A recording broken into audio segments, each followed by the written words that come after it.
ბათუმში იუსტიციის სახლის წინ დღეს გეგუთის ციხეში მყოფი მსჯავრდებულების ოჯახის წევრები შეიკრიბნენ და მოშიმშილე პატიმრებს სოლიდარობა გამოუცხადეს. აქციის მონაწილეთა ინფორმაციით ტუსაღებს ციხის თანამშრომლები უკვე მეორე დღეა სცემენ. საპყრობილეში შექმნილ სიტუაციას ერთ-ერთი პატიმარი ჩვენთან სატელეფონო საუბრისას დეტალურად აღწერს.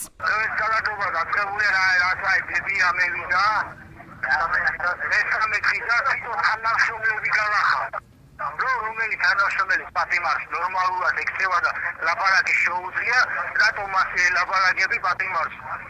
მე ვიყანა ვიღაც ჩვენგანები გამოწვევაზე არიან. თანამშრომელი galახადა ჩვენ რას გვიჟავთ? რა ხდება და ძალადობა, ცემა ხდება და მისულია სპეცნაზი უნდა შევიდეს შიგნით. და უცხადებს სოლიდარობას, არ დავიშლებით, აქციები გაგრძელდება, მოგხვედოს თავრობამ. მოგხვედოთ პარლამენტმა და ხსელმა თავრობამ. ჩვენი ინფორმაციით გეგუთის კოლონიაში არის შეყვანილი სპეცრაზმი და ხალხს სცემენ, აწამებენ, არ ვიცი ზუსტად რა ხდება. შეიძლება კარცერებში ყრიან და სცემენ და ჩვენ სოლიდარობას უცხადებთ პატიმრებს. შეწყდეს ეს არადამიანური და ძალადობა. იუსტიციის სახლის წინ შეკრებილები ნარკომოხმარების ბრალდებით გასამართლებული პირებისათვის სასჯელის შემსუბუქებას მოითხოვენ. მოგვიანებით საპროტესტო აქციის მონაწილეებმა საავტომობილო გზა გადაკეტეს და ხიმშიაშვილის ქუჩაზე მიმოსვლა 1 საათით შეაფერხეს. ადგილზე საპატრულო პოლიციის რამდენიმე ბრიგადა იყო მობილიზებული. პატიმრების ნათესავებსა და სამართალდამცავებს შორის მცირე ინციდენტიც მოხდა.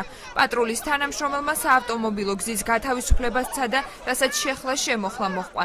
აქციის მონაწილეები სამართალდამცავების მხრიდან ძალის გამოყენების ფაქტზე საუბრობენ. აგერე გაციეო და ხეცები არიან სადისტურად იქცევიან. ძალიან ცუდად. ოცნება ეს არის? ასეთი ოცნებას ველოდებოდით, ხო? პატიმრები რა დღეში არიან შიმშილობენ იქ. ადამიანის უფლებათა დამცველის თამაზ ბაკურიძის განმარტებით დღევანდელი სოლიდარობის აქცია გამაფრთხილებელი იყო და მოთხოვნების დაუკმაყოფილებლობის შემთხვევაში იგი მასშტაბურ ხასიათს მიიღებს.